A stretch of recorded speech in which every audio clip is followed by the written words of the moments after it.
No. Start. We're here with Aaron Lange, Hello, artist based out of Cleveland, Ohio. and author and illustrator, I guess you'd say. You have Ain't It Fun? Ain't It Fun? Aaron, can you introduce this book here, which we're going to talk about? Yeah, sure. It's my book about the musician Peter Laughner, who's best remembered for being the founding guitar player of the post-punk band Pere Ubu. And Peter died tragically young from alcoholism at age 24 in 1977. And yeah, he's a cult figure. He didn't record that much stuff, at least not in the studio. He didn't. He's kind of the Robert Johnson of punk, and he's always this kind of mysterious cult figure. He was the first casualty of the punk movement. He was the first person to die. He was good friends with the Cream critic Lester Bangs, and Lester Bangs kind of famously eulogized Peter. I could say a million things about Peter Laughner, and I guess I did in the book. And so it's like biography style, or kind of just loosely interpreting his life? Or It's a biography, kind of like, that's like the forefront. But then behind all that, it's also kind of a history of Cleveland and the greater like subculture and subcultures that Peter was a part of. Because Peter started out, he had like a garage band in high school, and then he was part of like the folk scene. And he wrote poetry. He was in the poetry scene. And then he was in the early punk scene. So he was a real kind of gadfly. And so he kind of was an interesting, sort of a perfect person to use as a device for talking about a lot of things. And, he always lived in Cleveland, but he would zip up to Detroit to see Lester Bangs, because Peter also wrote for Cream and their offices were there. And then he'd be zipping over to New York, going to CBGBs and Max's Kansas City, and he knew all the New York people. So Peter was kind of a poser and kind of a wannabe. So he sort of inserted himself into other people's scenes and lives. And, I think he was kind of like a drunk, sped up nuisance that people thought was kind of like charming. And he was also a very good guitar player, so he was also kind of the real deal. So people put up with him, and other people did love Peter too. But doing my research, some people would roll their eyes, they're like, "God damn it, Peter Laughner, that asshole."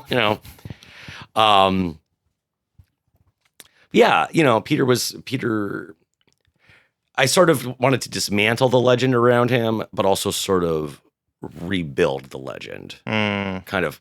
Add more to it. Mm-hmm. He's not still alive, right? No, he died in 1977. Okay. Spoilers. Yeah. Spoilers. You just spoiled the book, the ending, yeah. The big ending.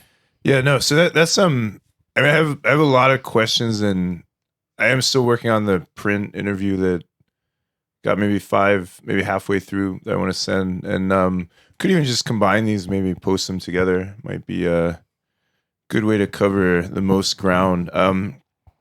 I had a lot of questions. I mean, going through this book, I was really, I think when you gave it to me, you said you could read it in like 5 hours or something.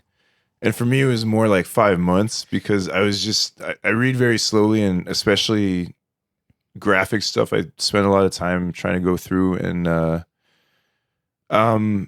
lot of questions. I mean, there's certainly a lot happening in this book. Yeah. And I think, I guess just like maybe one of the first things I would ask would be just like, what was the initial? Because again, like I think most people, when they hear this is like ostensibly the biography of a musician, like they're gonna be like, well, where can I? What should I listen to first, right? And like, if I remember right, I mean, there's only not even really any official releases of him, really. Like Rocket from the Tombs. The official like releases were with the two first singles from Pere Ubu. Okay, yeah. Those were done in the studio and released. And he was playing guitar for them, or Mhm. yeah.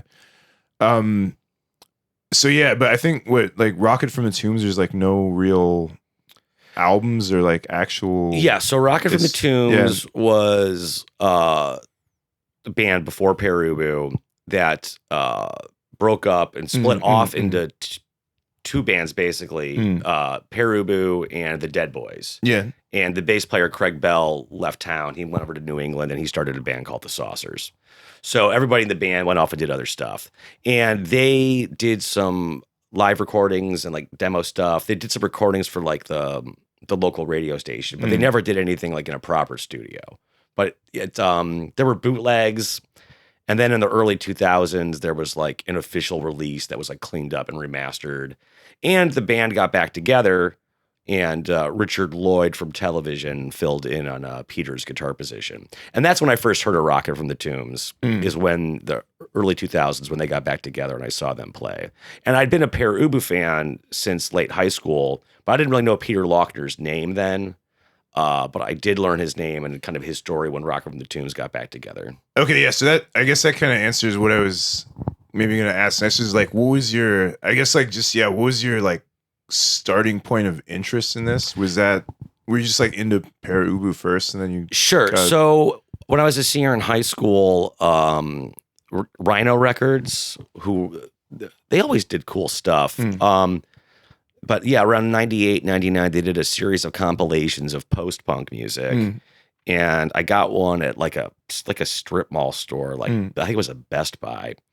And, you know, I was in my teenage bedroom listening to it. And there was this song, Final Solution, and it kind of stood out to me. I was like, man, this fucking song is something else. And I was looking at the liner notes, the little CD liner notes, and it said the band was from Cleveland. And I was like, no shit. You know, because I always thought everything cool that happened in New York or somewhere else. You know, I was like, wow, I've never heard of these guys, but they're actually, they lived where I live. And so that stood out to me. And then, you know, later on, I got their first album. And I used to trip on acid and listen to that. And then I saw Pere Ubu play at the Rock and Roll Hall of Fame, of all places. They did a free concert. And I just kind of, you know, always liked Pere Ubu. Though, you know, they're a really difficult band. I didn't actually start exploring their catalog really deeply until I started working on the book. Because, I mean, they released many, many albums over the years. Yeah, it's a pretty intimidating band. I mean, like, I would say, like, I've pretty well listened, I guess. But, like, I was never able to find the entry point, whether that would be, like, listening. I mean, I've heard some of their songs, you know, like 30 Seconds Over Tokyo. Yeah, like, Peter's on that one. Yeah, still haven't really been able to find my way into them, I guess, musically. They're not for everybody. Yeah. I mean, they're really weird. Certainly interesting from what I've seen, and probably, I feel like I probably will eventually get around to it. I mean, there's always things it takes me ages to like find the entry point that I'm like, oh, now I kind of get this, or like now it sort of makes more sense. I mean, they had a period there that was like, I think when they were on Rough Trade, I'd have to double check. They were like really avant-garde. Yeah. And then they kind of broke up and they got back together and they had kind of a relatively kind of pop period by their standards. It's still weird. But you like Japan. Yeah. A lot of the synthesizer stuff that Pere Ubu was doing was kind of similar to Japan's synthesizer stuff. Yeah. It's another band where at first I was like, I really didn't like them at first, and then I found like some tracks that kind of got me into them. And now I'm like really, really into them. But I mean, they seem like they're heavily influenced by Roxy music. Yeah, like in the extreme. It's a deceptively strange band because have you heard of Japan the band? No. It's so it's like prog new wave. Very strange band. What's their biggest hit? Good question. Gentlemen Take Polaroids, maybe. It's a good title. Trying to think of. This is a good title. Yeah, it's a bit of a thinker, but no, that's the kind of band this is. Like, it's a very strange band. Like, if you look at them first, like it looks like a flock of seagulls. Glam band. Yeah, it just looks like some early '80s glam band. But and they're British. Oh yeah, okay. And the singer David Sylvian, like. You know, he's, again, if you look at him, you just think, oh, this is like even like a better looking David Bowie or something, like, but not at all. Like, his solo career is also very experimental, very weird, and like not what you would expect. And yeah, their later music, very rhythmically strange, lots of synthesizers. Yeah, I'd like to check more of them weird out. drumming, weird bass stuff that like doesn't seem like. So yeah, I guess it's kind of a good analogy. Maybe it would be Pere Ubu, maybe. Well, it's where like you need to find the right entry point, I guess. Pere Ubu is associated with punk, though the lead singer David Thomas would get fucking pissed off if you said that to him in an interview. Like, we're not a punk band. And he was right, but really Pere Ubu, who they most have in common with is like krautrock. Yeah. Like groups like Can, stuff like that. And they are kind of a prog band in the sense that it's like prog punk. Yeah. Yeah, okay, so that gives like a little bit of context, because I was thinking like, I guess that was my initial point is like, I think if you just presented this book to someone cold, like that probably would be their first reaction is like, okay, like what album do I listen to for this Peter Laughner, right? Okay, And well, that's I'll sorta- answer that yeah. more concretely is the singles he did with Pere Ubu, which you can find on a variety of collections or just online. And then Peter's presence is still kind of felt on the first album, even though he was dead. Yeah. Because they did his song "Life Stinks." Yeah. And the sound is still kind of still kind of doing the sound they had with Peter. Yeah. And then after that, they kind of started getting into like a different territory. Yeah, and I guess like asking that question because like, again, like this, not that I'm like shitting on him or anything, but like this is incredibly lavish consideration of a musician that most people would probably say was like pretty minor, right? Or That's like certainly. Well, again, like I'm not saying that's the case, but like I'm just saying like again, at first glance, you'd be like, okay, well, this isn't like I don't know, David Bowie or even David Sylvian or something, right? So I guess like that's the.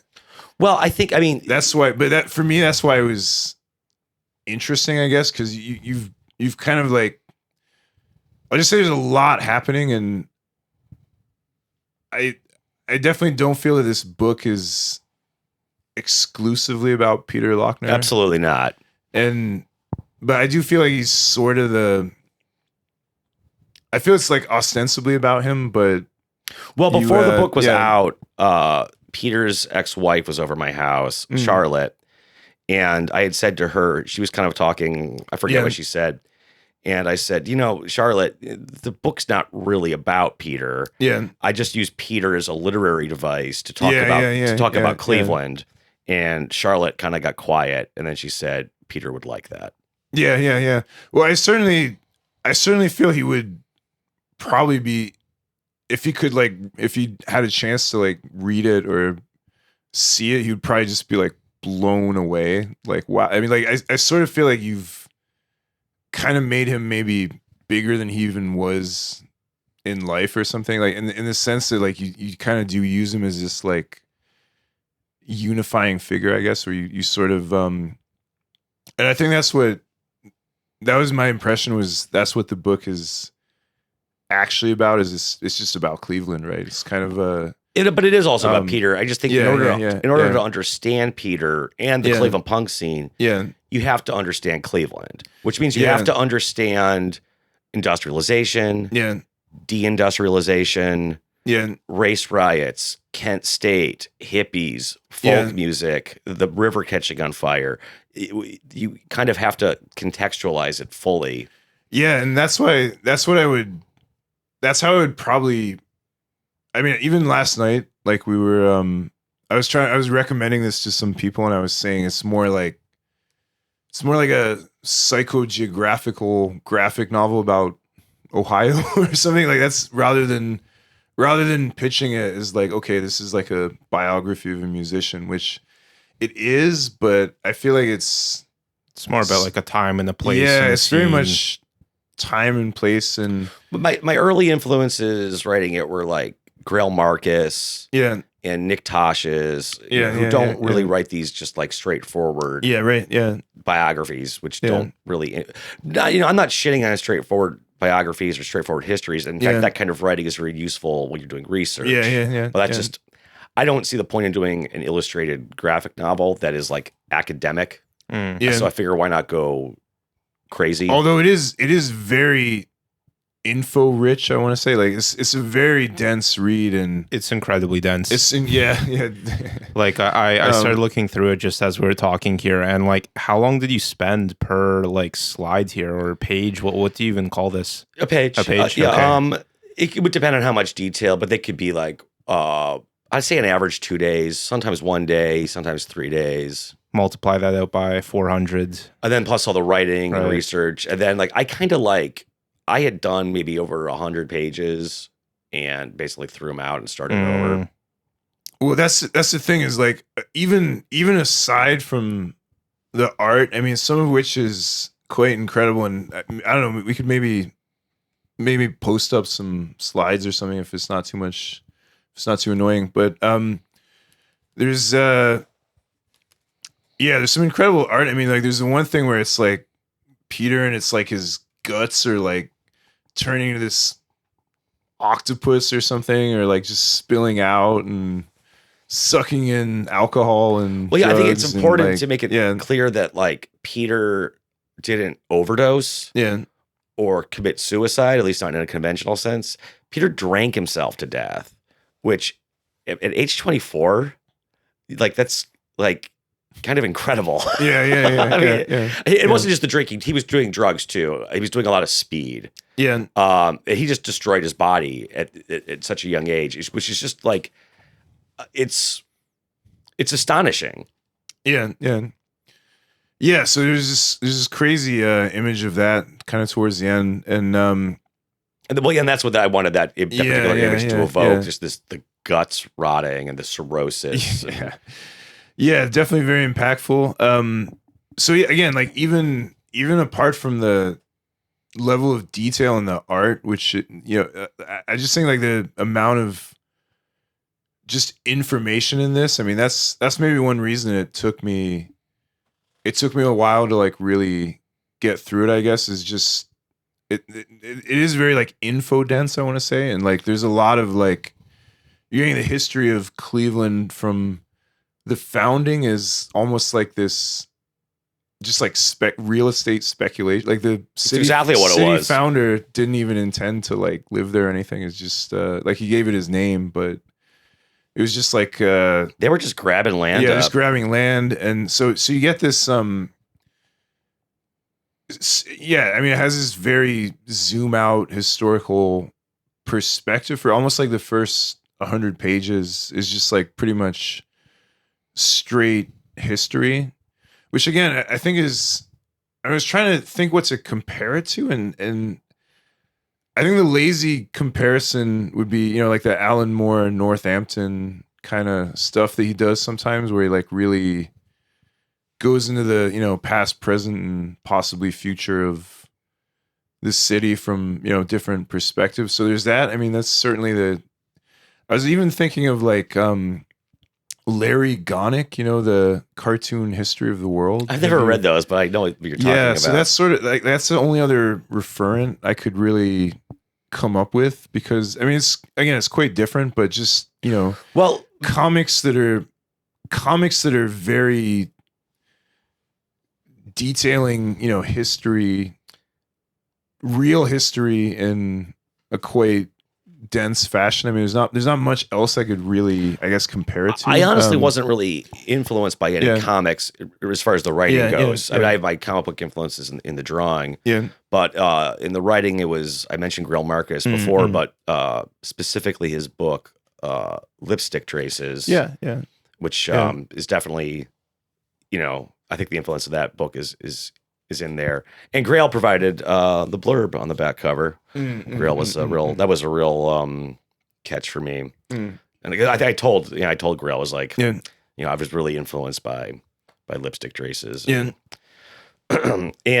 Nick Tosh's wrote a biography of Dean Martin. Okay, called Dino, which is... He's interesting, right? I mean, just to maybe aside for a bit, Nick Tosh's, interesting writer. There's this other book, In the Hand of Dante or something. Like he wrote some novels too. He did. I'm not familiar with them, but didn't think they were particularly good, but certainly interesting. And it seemed like he would probably be better at home in biography or. Well, Dino's really something because you could tell that Toshis didn't give a fuck about Dean Martin. Yeah. He's just like doesn't care.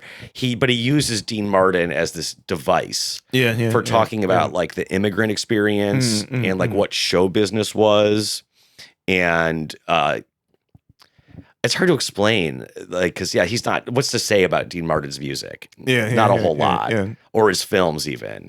But that's sort of what's interesting about it, and the level of research that Toshis did is like insane. And like down to the point, like Toshis would like he had this recurring like cyst on his wrist. Okay, and Toshis would talk about like he went back to the hospital to get his cyst drained, and like or like he would like sing in these like he called them like chop suey joints. They were like these Chinese restaurants.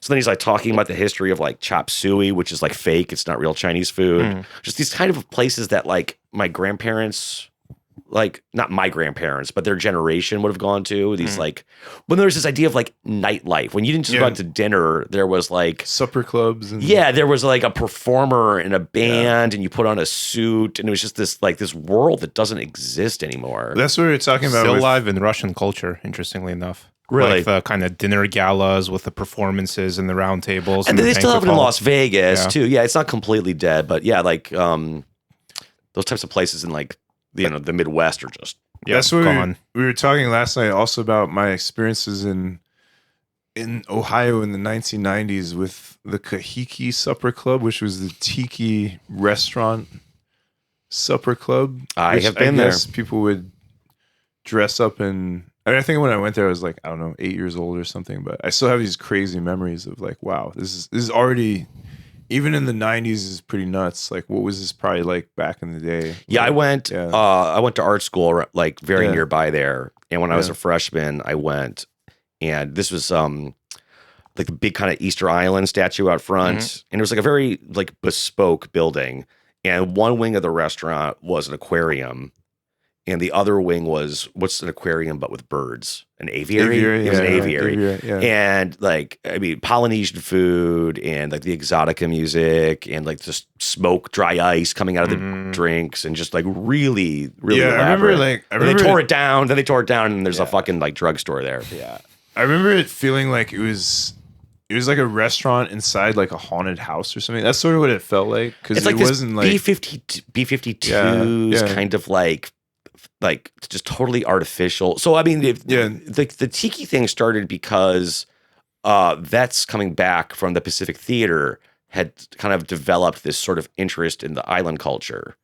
Yeah. Was it like Trader Vic and that stuff? I think this has come up on this podcast before because we're just looking at tiki culture as like a purely synthetic culture, I guess. Yeah, it's totally fake. Which is why I thought of that when you said like chop suey isn't like real Chinese food, but it kind of is in a way. Like I feel like now it kind of is just because... Or fake until you make it. Yeah, and that's like...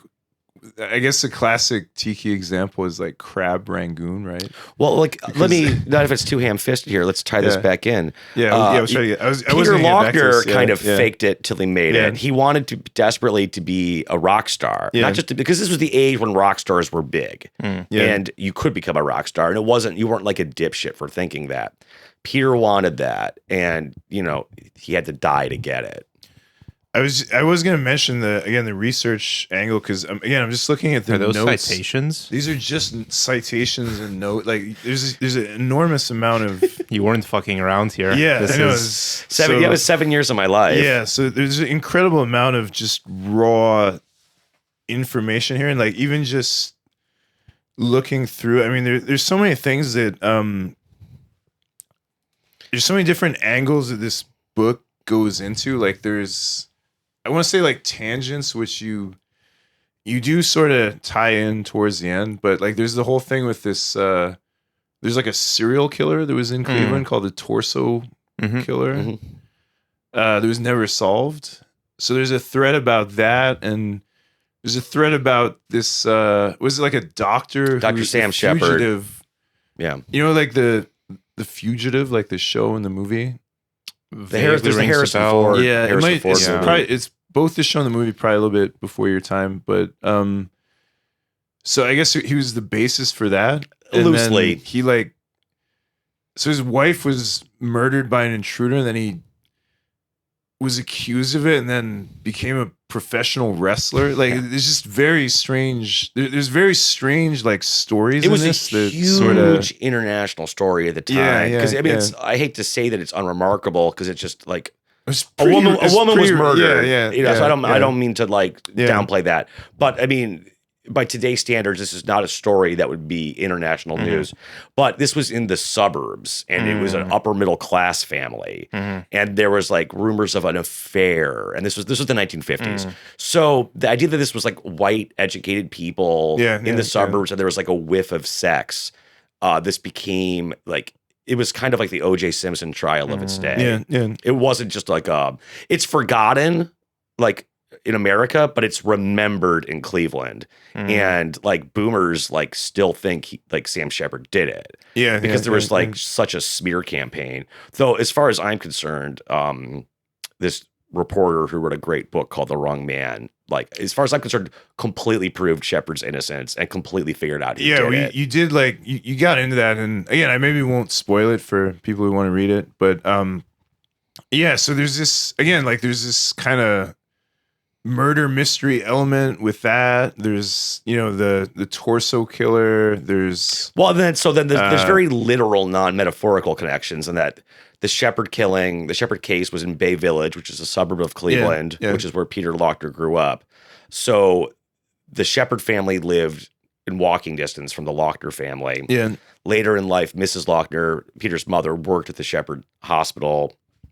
And the Bay Village was a small community, so the Laughners must have known the Shepards, at least in passing. I don't have proof of that, but we could speculate pretty strongly.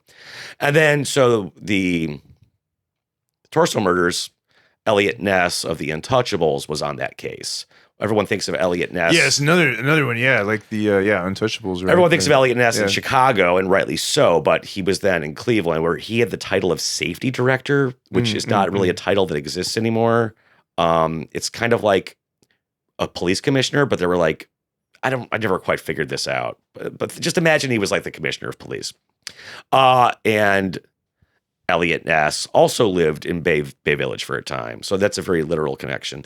And I liked how, with Elliot Ness, you have a very real person who was like, he didn't carry a gun.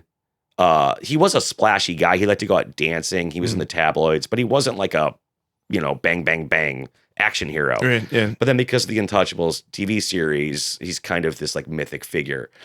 And I thought that was kind of like Peter Laughner, where you have this real person and then this myth that was built afterwards. So I liked that similarity. Yeah. So, and then there's, one of my favorites was you get in the like early TV era with like Goulart. Like there's these like local Goulardi, who's I guess this like local like Elvira kind of horror host or whatever. That's right. Yeah, he was only on for 3 years. Yeah, in like early 60s. He hosted horror movies, and he was kind of like a beatnik mad scientist. Yeah. Interestingly, his son is the film director, Paul Thomas Anderson. Oh, wow. Really? Wow. Yeah, if you watch the credits of his movies, wild. his production company is called Goulardi Films. Okay, yeah, that's another connection. But I mean, Paul Thomas Anderson's from LA, because after Goulardi was played by a guy named Ernie Anderson. It's Paul Thomas Anderson's father? It's Paul Thomas Anderson's father, Ernie Anderson. So when Ernie Anderson left Goulardi and left Cleveland, he went to LA to become like an actor, and that never really happened. I mean, he did some bit parts, but what he really became was a voice actor. So I forget the network. He was like the voice of one of the 3 main networks. Yeah. Like where he would do like the intros. He was the narrator or the announcer for America's Funniest Home Videos. Okay, yeah. Or he was the voice of The Love Boat. Okay, That was him. And he made a shit ton of money doing this. Yeah, so there's that side, and there's like some tangent where it goes into like Dobie Gillis and like what. Trying to remember where That was the part of the Electric Eels, which were another early punk band from Cleveland. And they liked Dobie Gillis. They liked the beatnik character, Maynard. Yeah, so I guess like I just what I'm getting at here is that there's just this like even within maybe like the first 100 pages of this book, I mean, there's just we're getting hit with all these very different but compelling stories, kind of just like bam, bam, like in succession, one after the other. It's kind of like Heisman's, like an info dump. Is it? Yeah, it's very. I mean, I guess you could just consider the entire book to be like a monstrous info dump with like multiple again connections, like and just things tying in. So yeah, as I was saying, like it is biography of a musician in a way, but there's just so much more happening. I do feel like it is mainly just about Cleveland in a way. Like I feel like the city is actually the main character, kind of. Yeah, that's in true. a very psychogeographical way, I guess. So yeah, that's getting the history was certainly lots of things that I wasn't familiar with. I mean, there were a few things I was familiar with, but I guess just this like intersection of all of these things in Cleveland was quite interesting to get. Yeah. Did you manage to get very far? No, I didn't. Not yet. Yeah, yeah. no. That's fine. Yeah, got it. I think it was last week, right? Yeah. I sent before I came out. No, yeah, I just figured it was, I should send it to you if you had the time and interest. A little bit, yeah. And also, it's probably easier. I think it's easier to read that kind of book as a physical copy. I'll probably just I could probably just loan you the physical copy. It might be easier. Yeah, like I have it on my Kindle here, and it is readable, but I can definitely see like in the physical. I guess like medium, the actual copy you can see more. Like you got better resolution. Like I'll show you what it's. Right, and it's not like panels, so like even zooming in kind of fucks things up. Yeah, it's kind of like this on here, right? It's a little too small. And you gotta start zooming. Right. You want the bigger pages, probably better. Yeah. Yeah, I mean, I'm sitting here taking it all in. I don't know much about that time or that place or those people. Like all these names are new to me. It's fairly obscure stuff. Oh, I guess you got Robert Crumb and like I guess because of the Harvey Picar connection, right? Well, Crumb lived in Cleveland. Yeah. So there's a huge overlap of. And I wanted to show the hippie scene before the punk scene to kind of like what punk was responding to. Yeah, I think that's the other thing too is that like I guess like formally like this is very like you kind of like. I guess that's maybe the Larry Gonick connection or something where it's not even really, I don't know if I would even call it a comic in the sense that like you don't really use panels in the way, well, I mean, you have panels, but it's not really like a sequential narrative, I guess. Right, yeah. It's hard to explain. Nothing's fictionalized. There's no like reenactments. I don't make up dialogue. It's hard to explain what I'm saying here, but yeah, it's well, not it's kind of like, and this sounds pretentious, but it's kind of like an illuminated manuscript. Yeah. And also visually kind of takes some cues from like psychedelic rock posters. Or even punk flyers. Yeah, there's a lot happening, but I guess it's like each page kind of stands alone in a way. For the most part, and like it doesn't really have. I always run out of ways to even describe this stuff, but like I always think that remember that Scott McCloud book, Understanding Comics. Yeah, I read it a long time ago. If I like in that book, he gets into like the ways comics use transitions, right? So it's like moment. I can't remember his terms, but it's like moment to moment, and then. Character, like if there's like a movement and then it like zooms into someone's object that they're holding or something. And then there's also stuff where he gets into transitions, which are just like almost like he calls them like non sequitur transitions. I mean, yeah, like the book's like theory, and I think he was right, but it's almost like kind of like what was Eisenstein's like film theory? Montage stuff. Yeah, it's kind of like an Eisenstein level like breakdown. Yeah, but I kind of eschew that altogether because what I'm doing is really like less cartooning, and it's kind of actually more like classical illustration. Yeah, that's what it just made me. And again, like I hadn't thought of that Scott McCloud book for like years and years, but it just made me think of it because I was like, I wonder what he would like make of this, or like how he would see it is playing out. Yeah, I have no idea. Yeah, and like this is interesting, but like, I don't know if have you heard of Scott McCloud? Vaguely rings a bell, but what's his big cartoonist? work? He was Zot his comic? Yeah, Zot, I think. But yeah, I think he's most famous for writing like books about how comics work as a visual medium. Yeah, so he has this book called Understanding Comics, and I mean, it's in the form of a comic, but he just like kind of gets into the theoretical side of like what happens like between the panels. Yeah, the gutters, like because you could think of like the gutters in a page as being like the edits in like a film or something, right? So, right. So he's like, in a movie you would like cut, like if you're reading a movie script, it's like cut to close up or cut to this or like cut to a pan or something, right? So so it's sort of like the comics version of that, and it's like, well, how does manga use transitions versus like how does like I don't know X-Men use transitions? And yeah, I mean like statistically like most comics have certain, I guess, like visual grammar of like how you would have transitions. Like you wouldn't just have like a random like a picture of a sun, next panel is like a close-up of a hand, next panel that would be like, the equivalent of like a jump cut. Yeah. So he does, I think if I remember right, he does include those kind of transitions too. Absolutely. It's a pretty comprehensive book, as I remember. Yeah, it's a very good book, and it's in the title, A Comprehensive Guide to comprehensive guide to comics. And I read that when I was maybe, I think I wasn't even 10. Like I think I was very, very young when I read that, and definitely made me want to read more comics because I was like, oh, there's people doing this. Like really? Like I didn't know. Art Spiegelman was creating Ace Hole or whatever. Like I didn't like. So he introduces this kind of stuff, right? And if you're just used to reading like Wolverine or something, you're like, what? There's like non sequitur transitions and stuff. So it did. I guess it did kind of like make me wonder like what he would make of this, or like how he would think you were.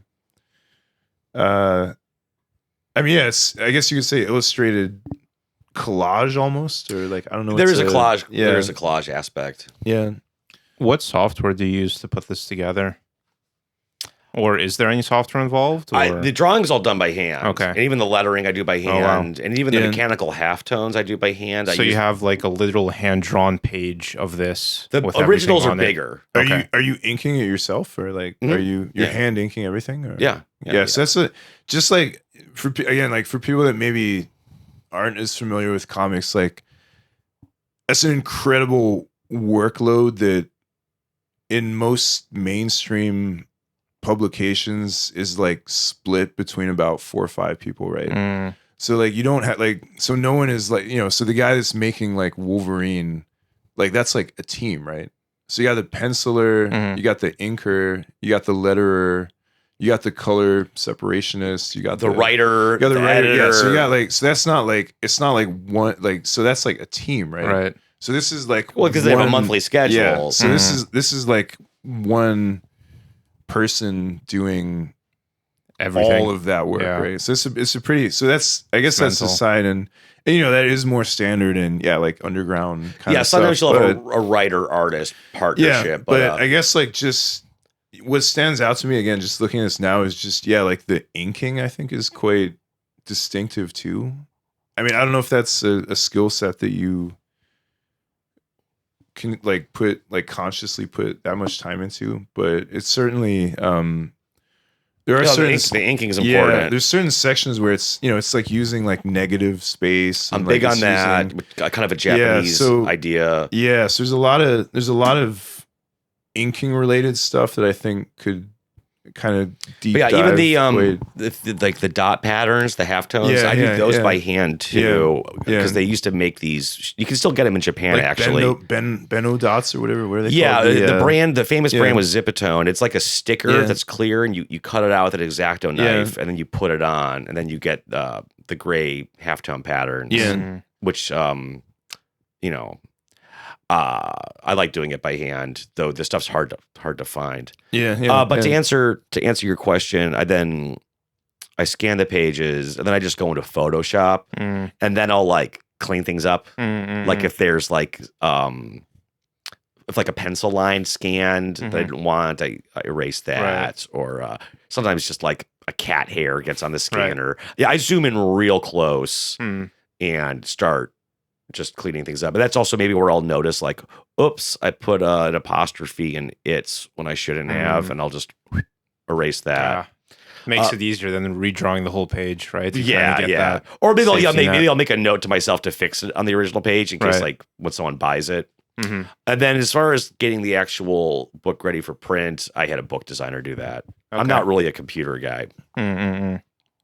Yeah, it's interesting. I mean, that's another kind of thing is that like a lot of there's people that are doing comics now that are just entirely, digital art kind of. Well, I can tell you something. I mean, the digital stuff, tools are tools. It's what you do with them that matters. It's from what I can tell is that people who start drawing digitally suck.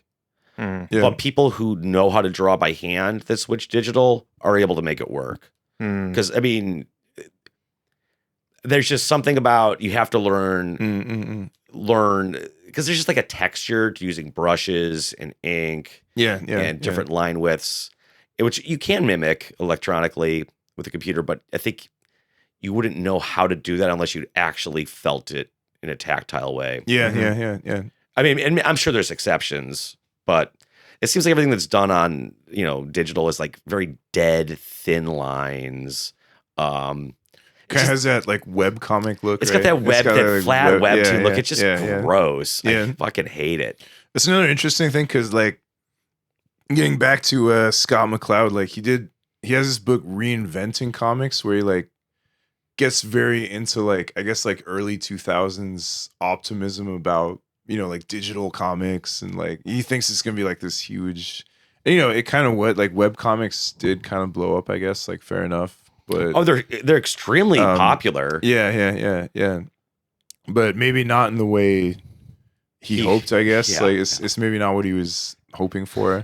He's like imagining these like non-linear comics and like, web kind of stuff and like I don't know, but yeah, it's mostly just stuff like Penny Arcade. Yeah. So it's interesting that it like didn't pan out kind of how he thought, and like, maybe stuff like this is more, I guess, like traditionally, drawn and inked is like more interesting, I guess, still.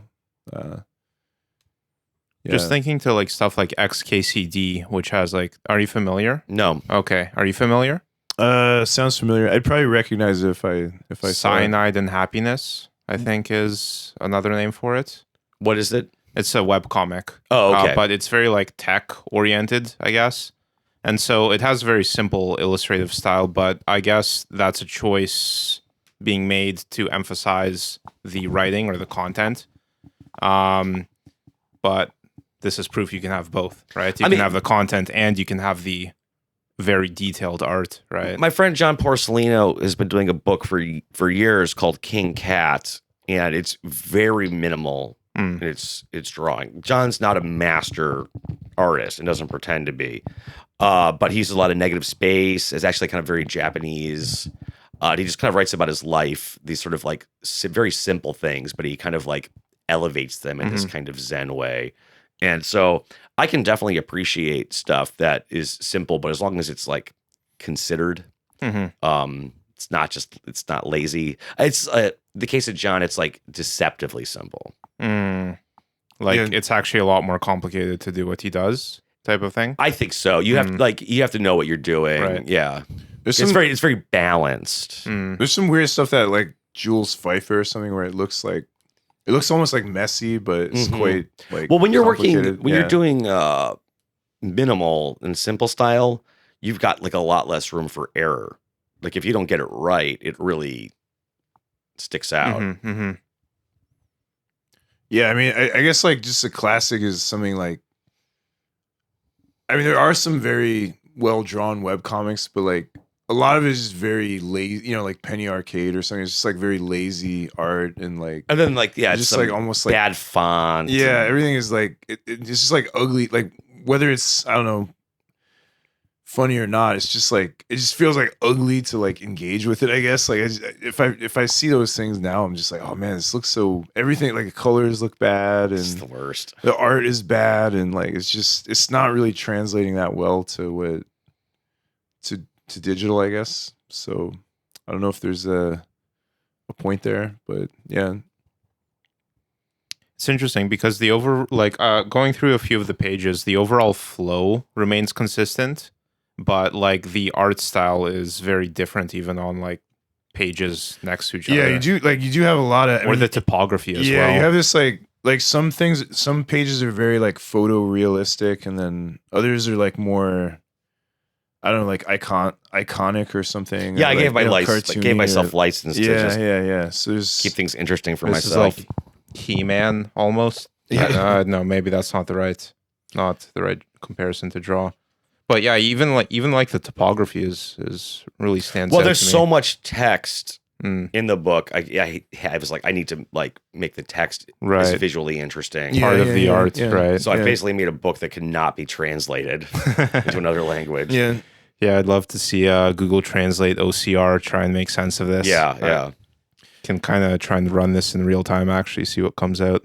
You do like again, just looking at this now and like just page by page, I mean like seeing the there's a lot of work that's gone into the lettering too.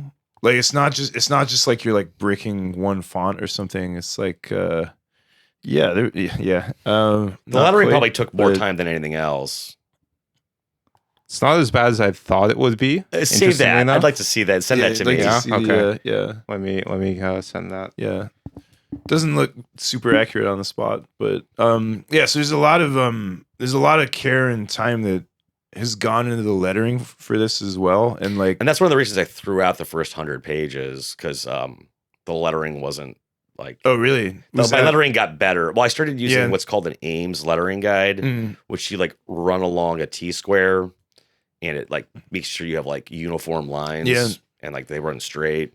Yeah, again, and it's interesting because again, it doesn't really, and it's not really following like a conventional panel layout. I guess like there's not really like dialogue in the sense that to me people bring this up all the time, and to me I don't think it's all that weird. I just kind of like this is just how I wanted to write and how I wanted to draw. I wasn't trying to be like I'm getting away from the grid and I'm not. No, but I guess just in terms of the lettering, I mean like you do still have speech balloons, some dialogue, and like even quite expressive lettering, like something I would associate with like I don't know, like Dave Sim or something, where he's like Dave Sim's big influence. Yeah, gets quite into like expressionist lettering. Dave Sim was a master letterer.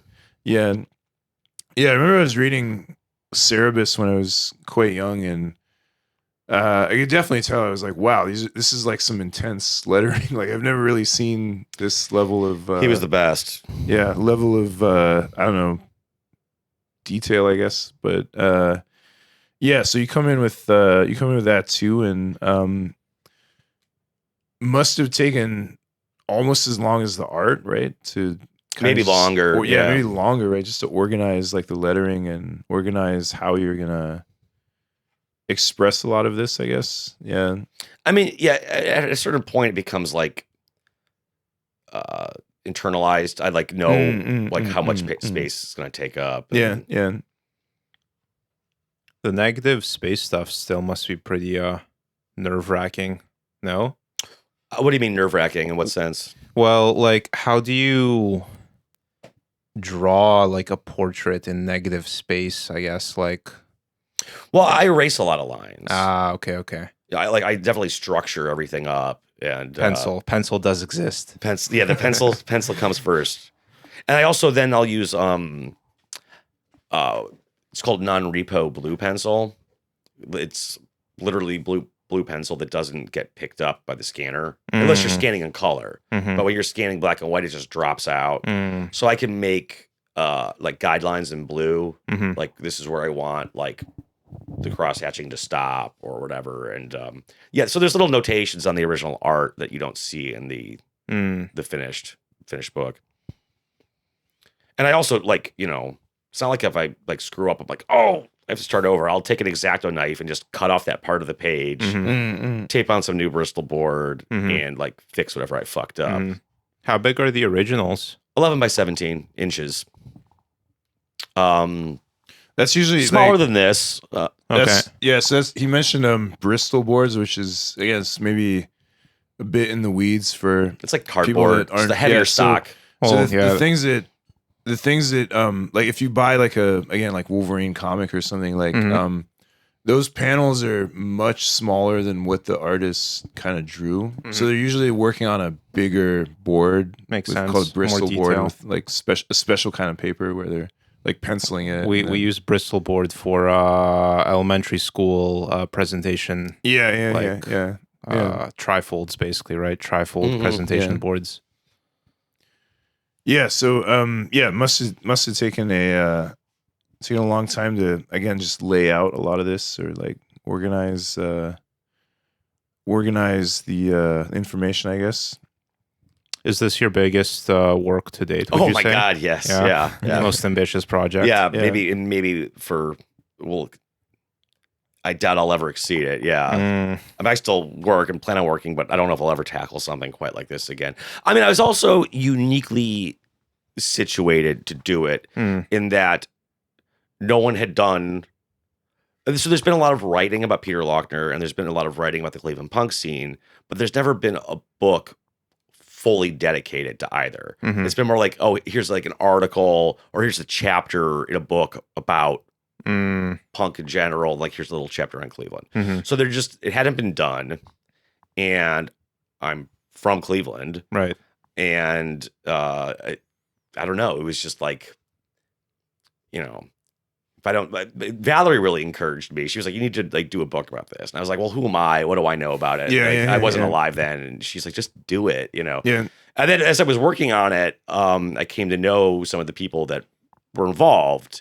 And Facebook, as lame as it is to say, was like kind of helpful. Because I would like kind of post pages as I was working on it. And then I'd kind of start to be like, that's the other thing again. Know like, some of these people that were still alive and I could talk to them. Yeah, again, just you do kind of get into this in the notes to the back, but like you must have gone quite almost like journalistically deep in. I tried my best interviewing a lot of these people, or like going into. I was looking at old maps. Like buying out of print fanzines, I spent days at the archives of the Rock and Roll Hall of Fame, like digging up old issues of Cream magazine. I have mimeographed poetry journals that Peter wrote for. I was contacting the Historical Society of Bay Village where Peter grew up, and which that's a funny story. I called them up and I was like, hey, I'm doing some research. He's like, is this about Sam Shepard? Oh, okay, yeah. I was like, no. And he's like, is this about Peter Laughner? Oh, really? Yeah. I was like, yeah. And the guy who runs the Historical Society was actually a classmate of Peter's. And he was he was like, fine, whatever. But he pulled out like the old literary journal for the school that Peter wrote for. And the yearbooks were online on their website. So I went through all the old yearbooks. Then I went to Rocky River, another suburb where Peter's wife grew up. And I like found her old yearbook and I could like find like, okay, well, here's Charlotte's high school picture. And she said she was interested in witchcraft. That's interesting. Yeah. And then I'd go over to Lakewood where the Electric Eels went to school. And they had like half of them didn't even have yearbook photos because they were such fuck ups. They didn't even like show up to school that day, which is interesting unto itself. So yeah, I was going to all these archives and like digging up information. Yeah. The Rock and Roll Hall of Fame was really helpful. Cleveland State University was helpful. Yeah, so I found some stuff that, was just not, you can't just Google this stuff. Yeah. What I guess like what again it's quite, I mean, And I also have Peter Laughner recordings that are nobody's heard. So just like things that like private recordings or like things that are not released, not even leaked to YouTube. And I write about some of those songs in the book, stuff that like, I mean, I'm not the only person that's heard it, but they are not available. Right. And some of them are very good. And we were talking about Under the Volcano yesterday. Peter must have read it because he wrote a song called Under the Volcano. And I think it's one of his better songs. Unfortunately, like the audio is pretty kind of muddled or pretty lo-fi. But that doesn't bother me necessarily. Yeah, so I guess that's maybe the next question would be like, what influence do you see this, like his music or just like this entire scene? Because again, there's a lot of these. Again, like I consider myself like pretty well listened, but like other than obviously like Pere Ubu, like just tons of things that were new to me, new bands I'd never heard of. Again, a lot of them probably didn't really make it out of Cleveland. No. So I was trying to remember, there's one that came up a few times. It was like Adam something or the 60s band. Was it called A Damnation of Adam Blessing? Yeah, I like never heard it. I was like, what? Like, yeah, what is this? They never quite took off. They were, and I talked to one of the members, Jim Quinn, quite a bit. They were a decent like 60s hard rock band. Yeah. And they toured. They weren't like a, what's the word I'm looking for? They did make it. They just didn't make it. Yeah, so I guess like do you feel that like this entire scene had like any impact out, like what impact would you say does it have now, or like what? Well, Pere Ubu was hugely influential. They were more popular like in England than they were in Cleveland. Yeah. But they got signed to Rough Trade pretty quickly. They went over to England. They met Throbbing Gristle, people that liked The Fall. Liked them.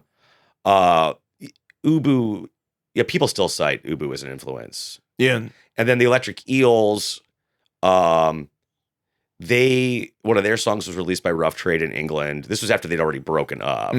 So like they're kind of like in the canon of like early punk singles. Yeah. And the Eels were like actually very into like free jazz.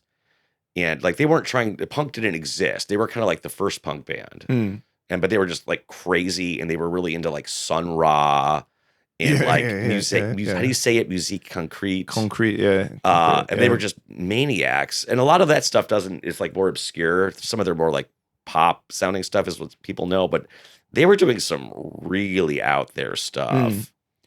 Yeah, no, because then you have Devo over in Akron, and Devo definitely made it.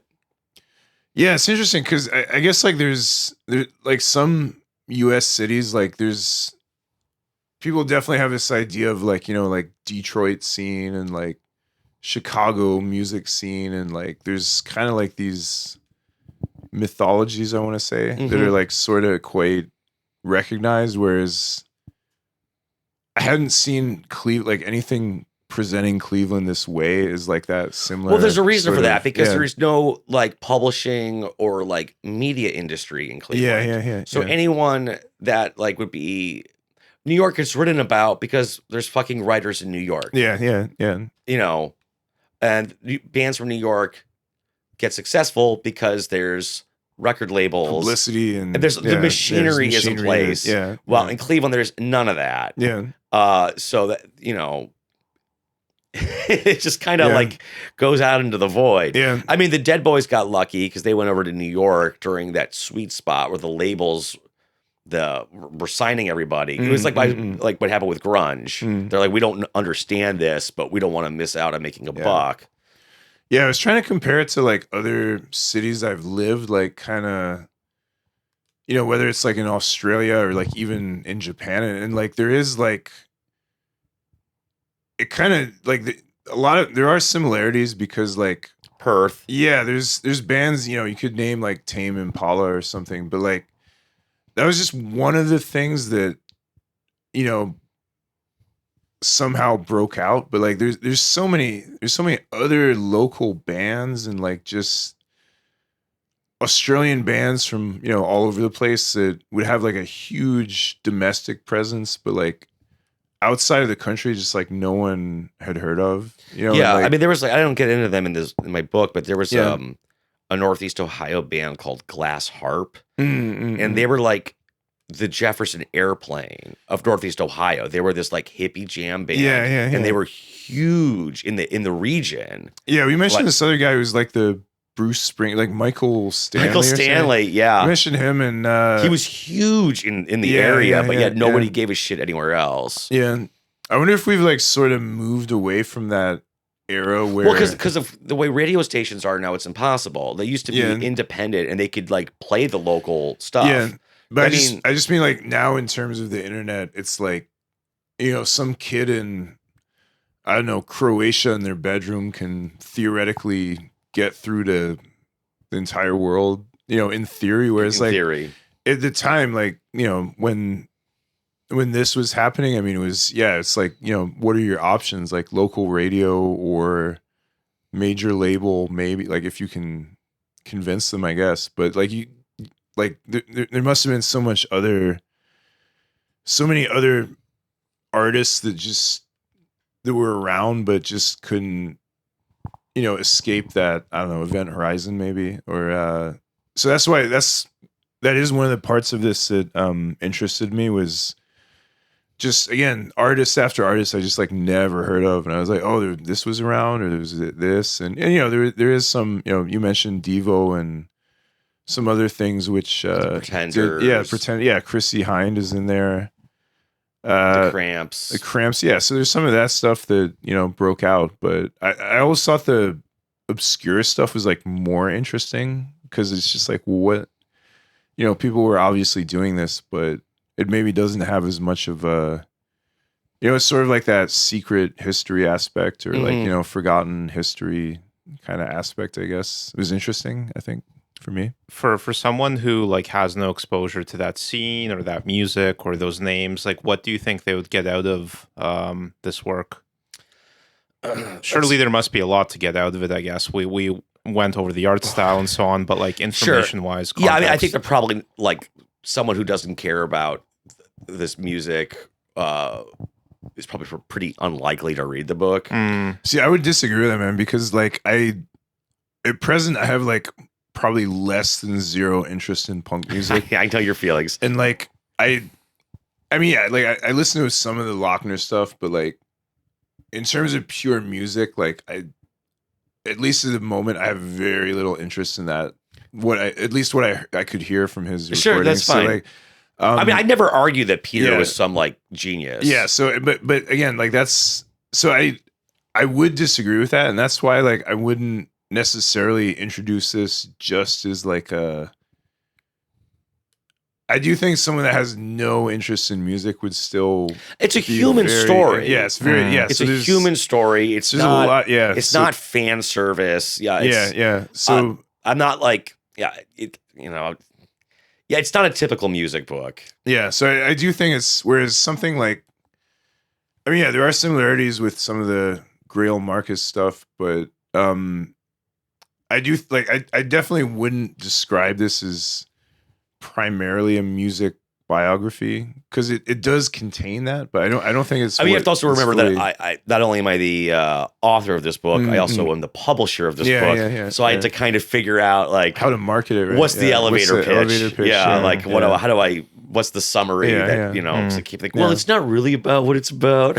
That doesn't. But yeah.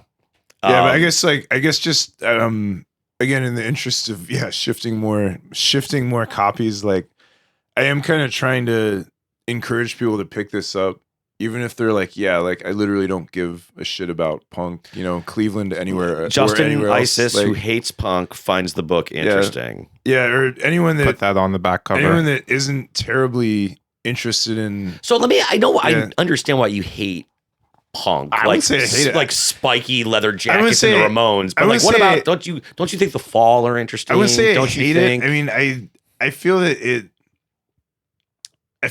hits some things well, yeah, I mean, certainly post-punk I would say was musically more interesting. And that's what I think guess, is interesting about Cleveland. They were basically doing post-punk before punk had even started. Yeah.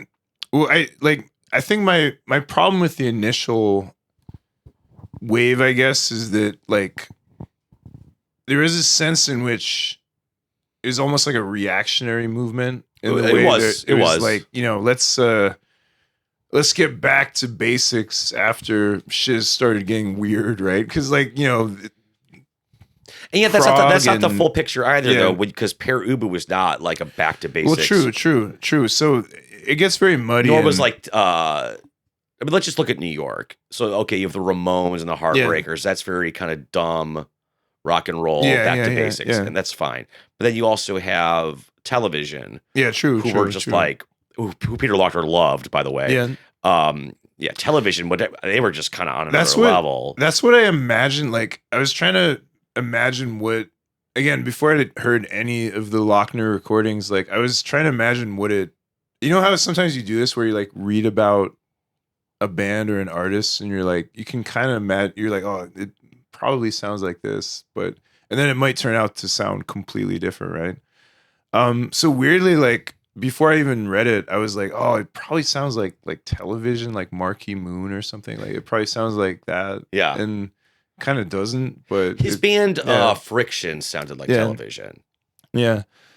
So it's not that black and white, but I do think there's a sense in which I think there's that conservative element where, like, you know, shit was getting too weird, and like, you know, Gong is writing, you know, 30-minute songs with jazz and hippies and acid and stuff. So I always thought that like prog stuff was more interesting, I guess, or more, even when I didn't really like it, I was like, they're at least doing something kind of more out there. Whereas, at least from what I would see when I was growing up, I was like, you know, punk seems like the most uniform, predictable kind of style. And like, I get that it wasn't that way at the time, but I think by the time, I don't know, maybe the 80s or 90s came around, you know, there's this kind of uniform, like, right way to do it, right? Sure. And then, so that was maybe why I wasn't such a fan of it. But I mean, again, like, I wouldn't really, again, you call it proto-punk, right? Like, you don't even call it really punk here. So I do think there's something different. And, well, again, like the Laughner recordings I heard were almost more like folk, sort of. That's what he came out of. Yeah. He was a singer-songwriter. It did sound almost more like, like folk or something, which is interesting too. But yeah, I mean, yeah, so I wouldn't say that I actually, one of his folk songs are lyrics from a Pichan novel. Okay, yeah. But he took, like, I forget which book, but yeah, there's like some little ditty that Pichan wrote. Some of that, and Peter took it and put it to music. Yeah, so I wouldn't say I hate it, but I feel like, I guess what I was trying to say was just, like, pitching this to people that, or maybe it would maybe be like, oh, like, I don't know anything about the music, so am I going to enjoy it, or like, should I read it? And I would say, like, yeah, definitely, like, it's not what you think, or like, it's not entirely, you know, that's again, in the interest of trying to shift more copies, or, you know, get more people interested in it who don't buy the book, who might otherwise you know, wonder if it's for them, I guess. Yeah, I never know how to market anything either. Like, people ask me what are things about, and I'm like, that's not easy. Yeah, I can't. Did you have to jump through a lot of hoops to get it published? Nobody would publish it. I had an agent in New York. Nobody would touch it. You had an agent in New York? Yeah. How did that? I mean, I'm sure it didn't work out terribly well, but I don't have a problem with him. Yeah. He tried hard to sell it. Yeah. And I know he's sold comics before. Yeah. He's represented Noah Van Sciver. Okay. Yeah.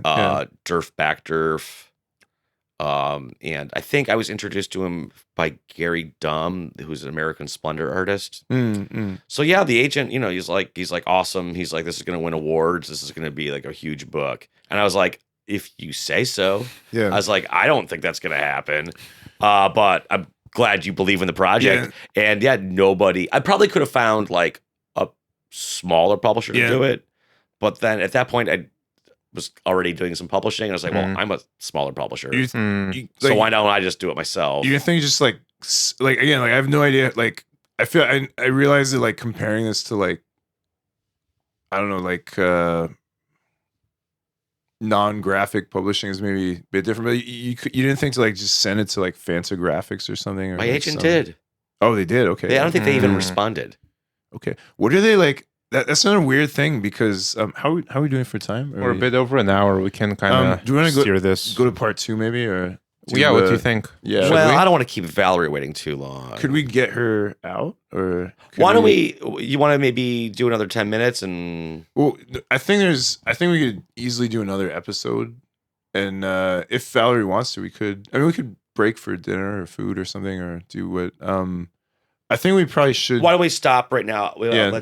I'll have a cigarette and we'll check with Valerie and we'll. Yeah, we can definitely do that. Good. See what's what. I think just maybe we could wrap up in a couple of minutes just to kind of ground this first one. But okay, so they did send it to Fantagraphics, and man, what are they like?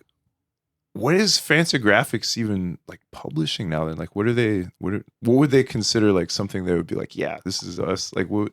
So I first things first, we should all be grateful that Fantagraphics exists because they're incredible. Yeah. And I have my issues with them. Yeah. But yeah, I'm not knocking them. I'm just saying. I mean, I can be very critical of them. Yeah, but only because I think they're so important. Yeah. That they're like they're worth criticizing. Yeah. You know, they're not. I don't. Yeah, like, you know what I mean? Like, I get it, but I'm not even criticizing them. I'm just saying, like, I have no idea what they would like. What are they sort of? Well, so they actually they're having some legal problems right now. I'm not going to get into that, but they were raising money, so they had a big sale, 30% off of everything. And I actually hadn't been to their website in a while. I used to follow them pretty closely, but I was like, I'm just going to go through every fucking page because I was like, I haven't bought anything from them in a while, and I want to help support them when they're trying to fundraise.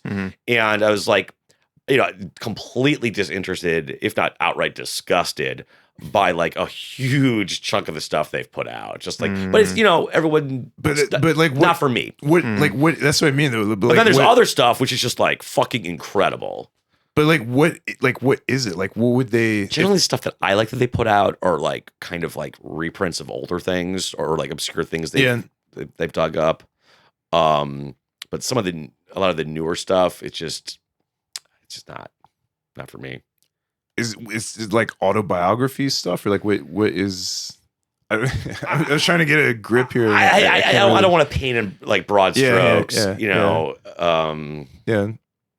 Well, I'm just like, okay, like again, like looking at this, I'm like, yeah, like so my first take would be like, well, it's undeniable, right? I feel like well, not just that, but like I feel like if this had come out in like I don't know 1998, like I feel like it probably would have won those awards. It's just a very different. They're not giving awards to straight white guys these days. Well, it's not just that, but like that's sort of what.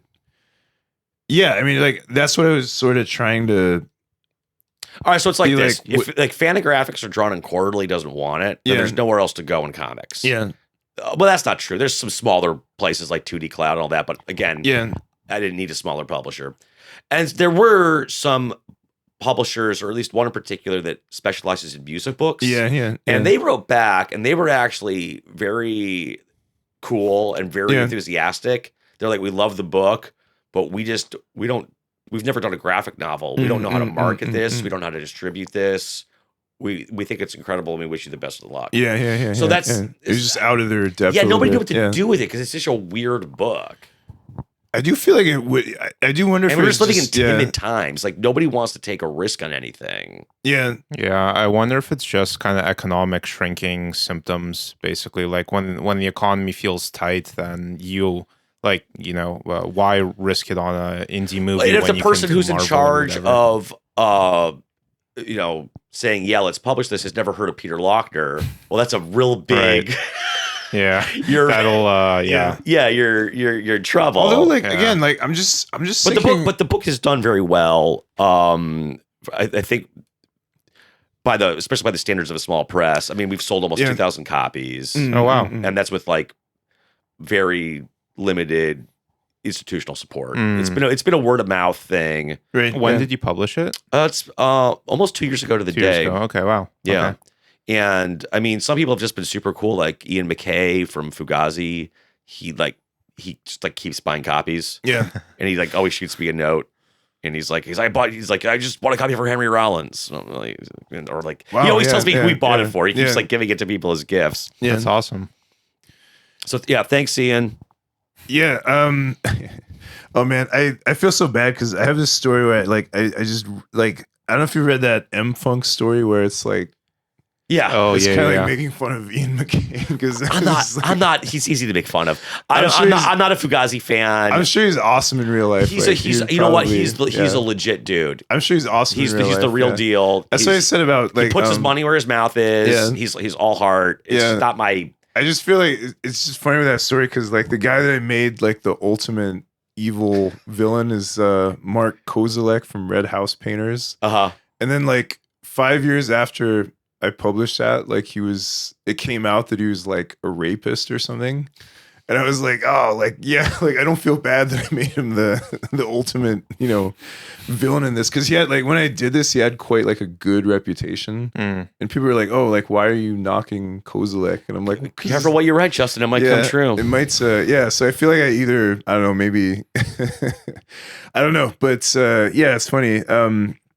Yeah, I'm sure Ian McKay is super cool dude in real life. He's the It's real interesting deal. that he's into this, and I feel like Rollins would probably vibe with it too, because it's very like he definitely has that like industrial street kind of vibe.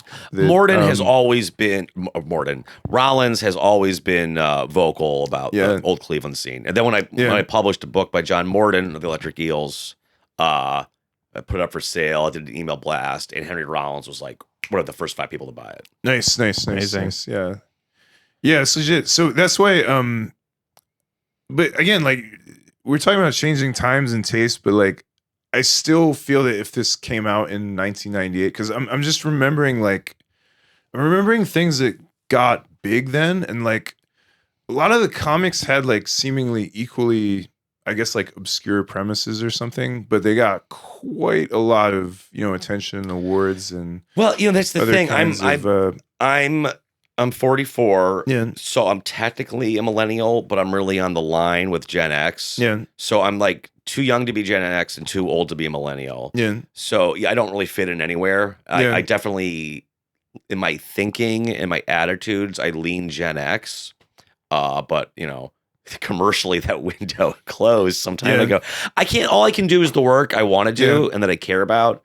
And it's same as with what I publish. Yeah. And if I can't just like sit around, why don't Zoomers like what I'm doing? Well, kind of thinking doesn't do me any good. For real, like, do you think that like if Joe Matt dropped today, absolutely not. Like, would not be popular. Would that have even gotten? Well, I'm just trying to Quarterly wouldn't have even published it. Well, I'm just trying to like compare. Oh, like a white dude masturbating a comic? Are you fucking kidding me? Yeah, oh, he punches his Asian girlfriend in the face. I'm it's not gonna happen. That's sort of proving my thesis, which is that like I feel like maybe objective consideration of this hasn't been. Or not even necessarily Joe Matt, but like even like Chester Brown or like would that stuff would not fly any play or now? It would not get published by Drawn and Quarterly. Yeah, so I think all right. So here's what's what my book has been almost completely ignored by the comic book world. Yeah, but it's been well received. But that's weird. Like, so to me, that's very weird because I'm like, what can I do? But it's been well received by the music world. Yeah, but that's almost that's what the reviews and the write ups have been. Yeah. But to me, and again, like we can maybe get into this more in the next episode here. We'll maybe take a break, but I do want to return to this because like to me, that's like, again, it's like you got, if you look at it as like bodybuilding or like, I don't know, MMA or something, it's like, if you take like a, you know, modern MMA guy now versus like a judo guy in like 1950, you know, like the guy now is just gonna like Destroy him, right? Yeah. But the guy in 1950 probably has like a better rep. And like, I feel like that's the same. Like, I feel like this is just like massacring, like, I don't know, early Chester Brown, or like, it's just, there's like, you just can't, this is like, everything in this is like massively higher achievement level to like, you know, maybe a 30th the acclaim, it sounds like. So to me, that's like, I'm like, oh, like really? Like comic book people aren't fucking with this? Like, it's like comic book people are stupid. Dropping it on a level that, I mean, they are. Yeah, and I'm not even talking about the Spider-Man readers. Alternative comics people are fucking stupid. Yeah, that's what I want to, we can maybe get this a little bit more in the second episode, but please. That's that's it. I guess just like does that analogy kind of make sense though? It does. Where, yeah. Like, you got it makes me wonder, like, there's something romantic about the sort of like founding fathers, I guess, of a sport, right? So, like, even though the 1950s judo is maybe unimpressive technically you now. can't deny someone for innovating. Even if someone's built upon that. But so now we're like in the like mastery phase of the sport. So there's certainly like current some of the things that became incredibly big in the 90s and the 80s, like if you dropped them today, people would just be like, next. Yeah, like it wouldn't like have any buzz, I guess, or like when. So yeah, but yeah, we can maybe get into this a little bit more because I do want to go into comic stuff a little bit more. And so we'll take. So number one, where can listeners get your book? Where can they buy it? They can order it from copies. churchghost.com. Ain't It Fun, Aaron Lange, churchghost.com. Yeah, if you just Google Ain't It Fun, Aaron Lange, it'll pop up. And Instagram, Aaron Lange Comics with an X. Okay, Comics with an X. Awesome. Thanks for coming on. Thanks, guys. Thanks. Super interesting. And to be continued in part 2. To be continued. Right.